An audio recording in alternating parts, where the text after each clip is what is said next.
On a crisp December morning in 2025, at Joint Base Myer-Henderson Hall in Arlington, Virginia, the air carried the sharp chill of winter. Sergeant First Class Amelia Reyes adjusted the white wig beneath her black tricorn hat, feeling the familiar weight of the red regimental coat on her shoulders. The wool fabric, dyed a deep scarlet, was heavy with history, its brass buttons gleaming under the pale sun.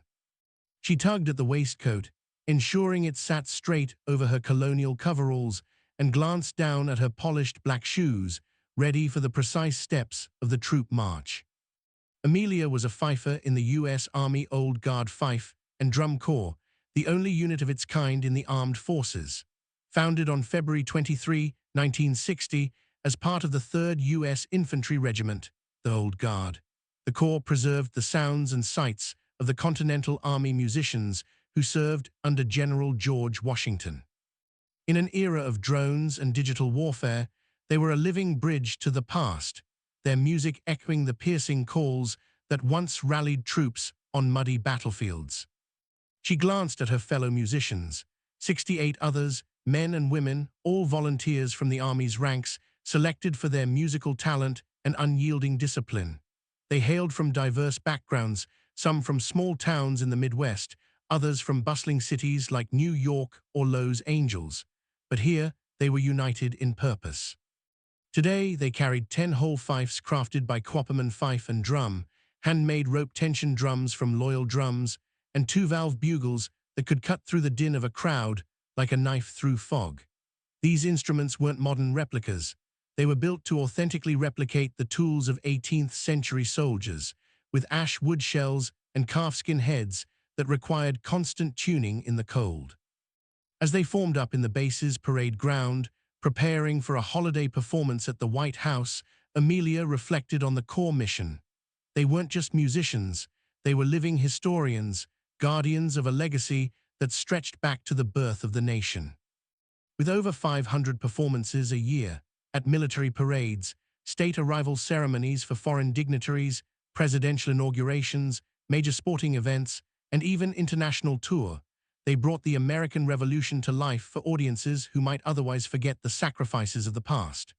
Their troop step, a slow ceremonial march with pointed toes and rigid posture, evoked the precision drills of colonial militias. And when they switched to the quick march, fifes shrilling the jaunty notes of Yankee Doodle, crowds always erupted in applause, phones held high to capture the moment. But the Corps was part of something larger, the Old Guard itself, the oldest active infantry regiment in the U.S. Army, tracing its lineage unbroken to 1784. Known as the President's own escort, they performed duties that blended solemnity and spectacle, guarding the tomb of the unknown soldier with unwavering vigilance, conducting military funerals at Arlington National Cemetery with quiet dignity, and embodying traditions like marching with fixed bayonets, an honor bestowed after their valor in the Mexican War of 1846–1848. This story follows Amelia and her comrades as they expand the Corps Living History programs, inspired by the Army's 250th anniversary celebrations earlier that year in June 2025. The Grand Parade in Washington, D.C., a spectacle with 6,600 soldiers, historical reenactors in period attire, modern military vehicles rumbling down Constitution Avenue, and thunderous flyovers by fighter jets and helicopters, had reignited public interest in the Army's heritage. Now, in a world increasingly disconnected from its roots, hungry for tangible connections to the past amid digital distractions, the Old Guard launches ambitious new initiatives to preserve and share Revolutionary-era traditions. It's a tale of rhythm and resolve, where the beat of drums echoes not just commands, but the enduring spirit of a nation. Chapter 1: Roots in Revolution. Amelia's journey into this world of fifes and drums began years earlier, in the sweltering summer of 2018, when she enlisted in the U.S. Army at the age of 22. A history major from Boston University with deep Irish roots, her great-grandparents had fled the potato famine in the 1840s. She had grown up wandering the cobblestone streets of her city, visiting Revolutionary War sites like Bunker Hill and the Freedom Trail. The stories of patriots like Paul Revere and the Minutemen fired her imagination, but it was the music that truly captivated her. In high school, she had played flute in the marching band, her fingers dancing over the keys during halftime shows, dreaming of a life where melody and history intertwined. Basic training at Fort Jackson, South Carolina, was a brutal awakening, endless push-ups, obstacle courses, and drill sergeants barking orders. But amid the chaos, a recruiter mentioned the old guard fife and drum corps during a career briefing. "It's not for everyone," he said, his voice gruff. "You need musical chops, fitness like a marathon runner, and the poker face of a sentinel. But if you make it, you'll be playing for presidents and kings." Amelia's heart raced. It felt like destiny calling, a chance to merge her passions. The audition process was rigorous, a gauntlet designed to weed out the unfit. Held at Joint Base Maya-Henderson Hall, it started with musical proficiency tests, sight-reading complex fife pieces like "The Girl I Left Behind Me" and demonstrating breath control on the high-pitched instrument, which could pierce eardrums if mishandled. Then came physical fitness, running 2 miles in under 15 minutes, followed by push-ups and sit-ups while maintaining perfect form. Finally, the ceremonial evaluation, marching in full uniform under the Virginia sun, face stoic, no flinching even as sweat dripped into eyes. Amelia nailed it, her flute background translating seamlessly to the fife's simpler design. She was accepted, transferring to the old guard in early 2019. Her first performance was a state arrival ceremony at the White House, welcoming the President of France.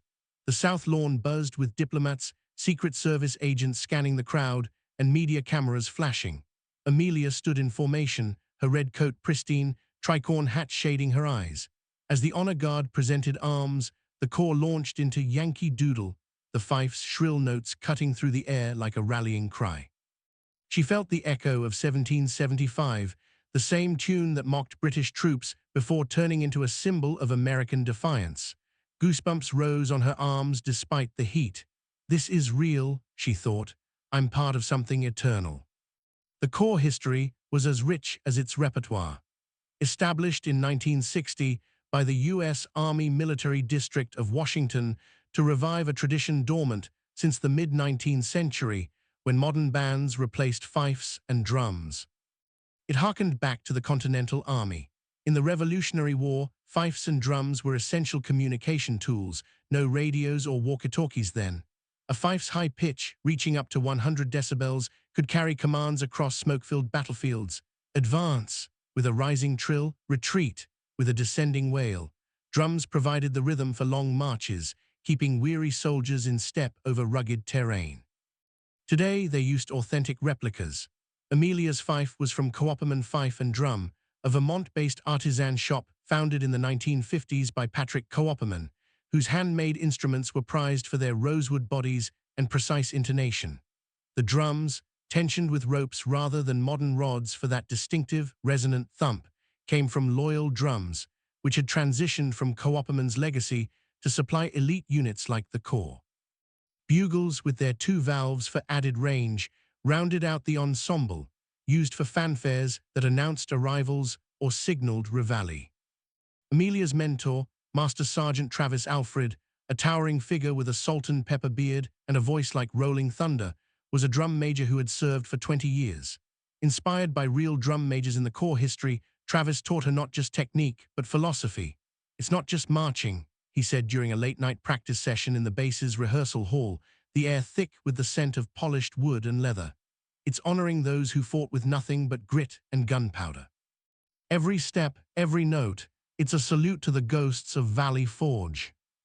The old guard's other elements fascinated Amelia too. The caisson platoon, with their sleek black horses pulling flag-draped coffins during Arlington funerals, embodied quiet solemnity. The Continental Color Guard, dressed in blue coats with buff facings, carried replica Brown Bess muskets and regimental flags, firing volleys at ceremonies. The U.S. Army drill team dazzled with synchronized rifle spinning and bayonet tosses, their M1903 Springfields glinting in the light. In June 2025, the Army's 250th anniversary parade had been monumental, a once-in-a-lifetime event that Amelia would never forget. Held on June 14, the exact date, the Continental Congress authorized the Army in 1775. it transformed Washington, D.C. into a living timeline. The festival on the National Mall featured interactive exhibits, tents where visitors could handle replica muskets, demonstrations of colonial cooking, and talks by historians from the U.S. Army Center of Military History. Then came the parade itself, starting at 6:30 p.m. along Constitution Avenue from 15th to 23rd Street. Amelia marched in the revolutionary section, her fife at her lips, behind the Golden Knights parachute team who descended like eagles with red, white, and blue smoke trails. Reenactors from units like the 82nd Airborne and 101st Airborne War-era uniforms, fringed hunting shirts for riflemen, tricorns for infantry, marching alongside modern soldiers in ACUs. Vehicles rumbled by, restored World War II jeeps, Vietnam-era helicopters on flatbeds, and current Abrams tanks. Flyovers roared overhead, F-35 jets streaking past the Washington Monument, Apache helicopters hovering low. The Fife and Drum Corps led their segment, playing period tunes like Chester and The Road to Boston. Crowds lined the streets, cheering wildly, American flags waving. USA, USA, chants echoed as confetti rained down. For Amelia, it was exhilarating, a reminder that the Army's story was one of evolution, from ragtag militias to a global force. Post-parade, the energy lingered. Leadership at the Old Guard saw an opportunity as public engagement metrics soared. Social media posts about the event garnered millions of views, and inquiries about Army history spiked. Proposals emerged for expanded living history programs, school outreach, national park partnerships, traveling exhibits. Colonel Marcus Hale, the regiment's commander, a stern but visionary officer with a penchant for historical novels, called a meeting in the base's conference room. "The 250th has awakened something," he said, his voice booming. "People want more than fireworks. They want to touch the past. Let's give it to them." Chapter 2: Expanding the Legacy. By fall 2025, Colonel Hale greenlit Echoes of Eternity, a nationwide living history initiative designed to extend the Corps' reach beyond ceremonial duties. Anchored by the Fife and Drum Corps, it partnered with the U.S. Army Center of Military History in Washington, D.C., and the Heritage and Education Center in Carlisle, Pennsylvania. The goal: to educate, inspire, and recruit by making Army history accessible and interactive. Amelia was selected for the planning team, an honor that thrilled her. In the dimly lit offices of the Heritage Center, surrounded by stacks of yellowed documents and glass cases displaying revolutionary artifacts, like a tattered flag from Saratoga, she brainstormed with historians and fellow soldiers. "We preserve living history," Hale said during their first session, packing the room. "But now we share it wider. Schools, parks, even abroad. Let's make the revolution resonate in 2025. The first pillar was school outreach. Corps members, in full uniform, visited high schools across the country, starting with pilot programs in Virginia and Massachusetts. Amelia led a team to Boston's public schools, where she demonstrated drills and music. At one assembly in a packed gymnasium, 300 students watched wide-eyed as she explained the fife's role. "Imagine Yorktown, 1781, she said, her voice clear and engaging. Cannons booming, smoke everywhere. No cell phones to text orders. This little instrument," she held up her fife, "cut through the noise like a laser." Students tried the instruments, awkward fingers fumbling on fifes, laughter echoing as they produced squeaks instead of notes. They learned tunes like Chester, a patriotic song from the era, and The Road to Boston, a marching melody. One shy freshman, a girl with braids, approached Amelia afterward. "Can girls join the Corps?" she asked. Amelia smiled. "Absolutely. We've had women since the 1990s. You could be next." A standout event was in Philadelphia at Independence Hall in October 2025. 500 students gathered on the historic grounds, the Liberty Bell looming nearby. The Corps set up a mini encampment, canvas tents, a mock fire pit with iron pots, and displays of muskets unloaded for safety. Amelia narrated a skit about a Continental Musicians' Day, then led a group drill. A kid in the front row, a boy with glasses, asked, "Did they really wear wigs in battle?" The crowd chuckled, but Amelia turned it serious. "Yes, for officers mostly, hygiene was tough. Lice were common, so powdered wigs helped. But on the field, it was about discipline, not fashion." Next came national park partnerships. The initiative collaborated with sites tied to the Revolution, Yorktown Battlefield in Virginia, Saratoga National Historical Park in New York, and Valley Forge in Pennsylvania. Weekend reenactments became regular features, with the Corps providing the soundtrack. At Valley Forge in November, amid falling leaves, they established authentic camps, soldiers in wool coats huddling around fires, cooking cornmeal mush and salted pork. Musket demonstrations used blanks, with strict safety protocols, no live ammo, mandatory ear protection for spectators. Amelia thrived in these settings, her history degree shining through. Valley Forge wasn't just cold, she told visitors during a tour. It was a forge of character, 20,000 men enduring winter without supplies, emerging stronger. The Corps played, the world turned upside down. The tune legend says British forces marched to at Yorktown's surrender. International tour expanded the scope.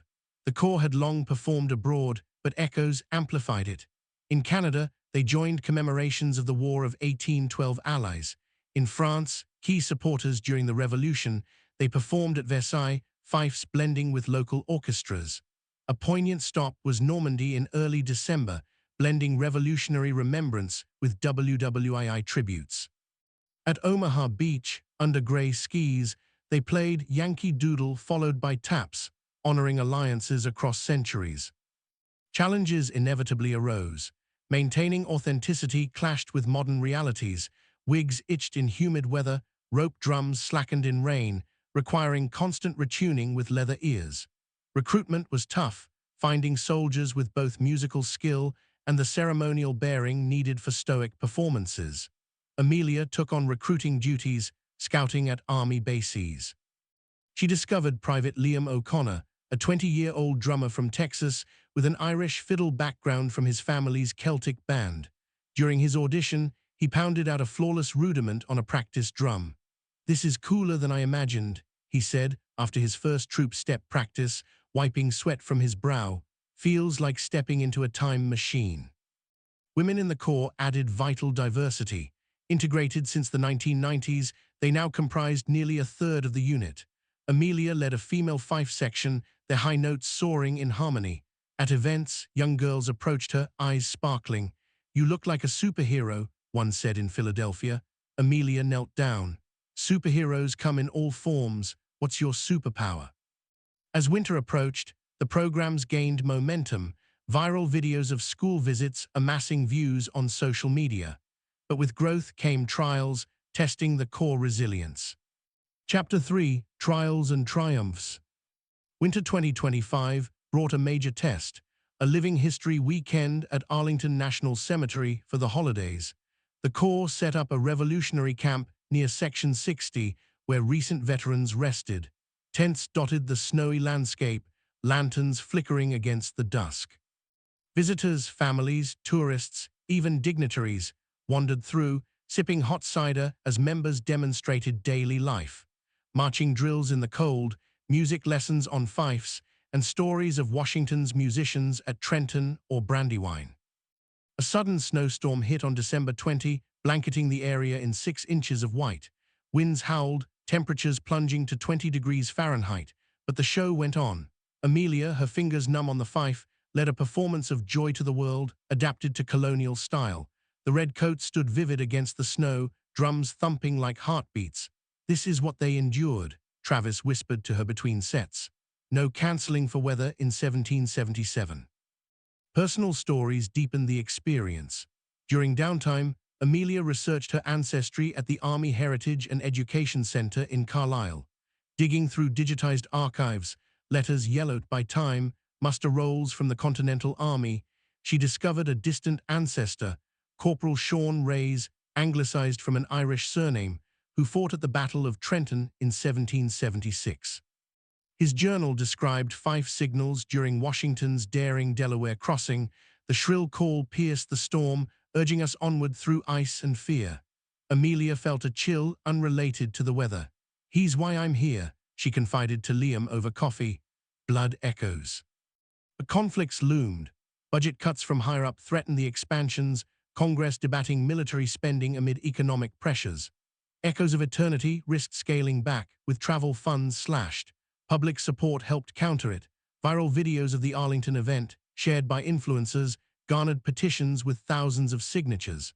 Sponsors stepped in. Historical societies like the Sons of the American Revolution and Daughters of the American Revolution funded trips. A highlight amid the struggles was collaboration with civilian reenactors. Joint events blended the core professional precision with enthusiasts' passion. At a Saratoga reenactment in January 2026, as the story spans into the new year, hundreds gathered. Amelia coordinated with a group from New York, their homemade uniforms mixing with the Corps-issued ones. They staged a mock battle, fifes signaling advances, drums rolling like thunder. "You guys make it real," a reenactor told her, clapping her shoulder. The national tour launched in spring 2026, a caravan from Boston to Yorktown. Stops included Bunker Hill, where they played for school groups, Philadelphia for Independence Day echoes, and Valley Forge for encampments. Culminating in Yorktown, they reenacted the 1781 surrender. Amelia, now a drum major trainee under Travis, led sections in The World Turned Upside Down. Cannons boomed, blanks, crowds cheered as British reenactors stacked arms. Chapter 4: Bridging Past and Future. As the programs grew, their impact became evident. Army recruitment numbers ticked up, kids inspired by visits enlisting at rates 15% higher in targeted areas. Public understanding deepened. Surveys showed increased appreciation for military history. Integration with the modern army was key. Joint demos with contemporary units, like pairing fife signals with radio commands, illustrated evolution. Amelia's personal growth mirrored the initiatives. Promoted to Staff Sergeant in March 2026, she led more outreach, her confidence blooming. A subtle romance subplot added warmth. She met Sergeant Elias Thorne, a tomb sentinel with piercing blue eyes and a quiet intensity. They bonded over shared duties, the weight of honoring the unknown, the solitude of night watches. "Your music gives voice to the silent," he told her during a walk along the Potomac. Their relationship, built on stolen moments amid rehearsals, grounded her. The climax came in summer 2026, a crisis when Pentagon brass proposed disbanding some ceremonial elements for budget reallocations to cyber defense. "Tradition is luxury we can't afford," one memo read. The Corps rallied, petitions, media campaigns, even congressional testimony. Amelia spoke before a House committee, her uniform impeccable. "Living history isn't fluff," she argued. "It boosts morale, aids recruitment, reminds us why we serve. Cut this, and you cut the Army's soul." Support flooded in. Veterans groups, historians, even celebrities tweeting "Save the Fife and Drum." Victory came in August. Programs not only preserved, but expanded with new funding for VR experiences, blending live demos with digital recreations. Epilogue: the march continues. Decades later, in 2050, an elderly Amelia Reyes Thorne sat on a bench at Joint Base Maya Henderson Hall, watching new Corps members rehearse. Her wig long retired, she smiled at the familiar troop step, fifes piercing the air. Liam, now a master sergeant, led the group. Elias, retired beside her, squeezed her hand. Living history thrived. Interactive museums with holographic Washingtons, VR tour of Trenton, all anchored by live performances. The old guard's traditions, fife and drum, fixed bayonets, sentinel watches, reminded everyone the Army was not just warfighters, but guardians of America's story. As the fifes launched into "The Army Goes Rolling Along," Amelia closed her eyes. The echoes continued, beating strong.